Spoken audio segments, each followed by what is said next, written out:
तर स्वाभिमानी शेतकरी संघटनेचे नेते राजू शेट्टी यांच्या विरोधात ब्राह्मण महासंघ हा आक्रमक झालाय। लोकसभा निवडणुकीत स्वाभिमानीवर बहिष्कार टाकण्याचं आवाहन ब्राह्मण महासंघाने केलंय।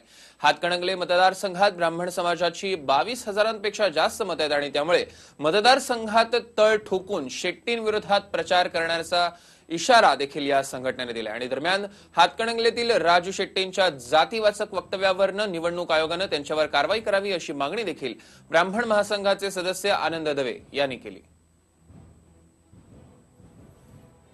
राजू शेट्टी यांनी ज्या प्रकारचं वक्तव्य केलंय समाजाविषयी, त्यांनी जे ते अतिशय निंदनीय, त्याचा आम्ही सर्वप्रथम निषेध करतो। ज्या शरद जोशींचं बोट पकडून त्यांनी राजकारण चालू केलं आणि शेवटी त्यांनाच दगा दिला, त्यामुळे त्यांच्या मनात आमच्या समाजाविषयी कितपत प्रेम असावं याची आम्हाला पूर्णपणे खात्री आहे। येणाऱ्या लोकसभेमध्ये ब्राह्मण समाजाला आम्ही पूर्ण आवाहन करतो की त्यांनी राजू शेट्टींचा आणि त्यांच्या उमेदवारांचा पूर्णपणे पाडाव करावा। त्यासाठी स्वतः मी सांगलीमध्ये 2 ते 3 सभा घेणार आहे। हा व्हिडिओ तुम्हाला आवडला असेल तर असे आणखी व्हिडिओ पाहण्यासाठी TV9चं YouTube चॅनल सबस्क्राइब करा, बेल बटन दाबा।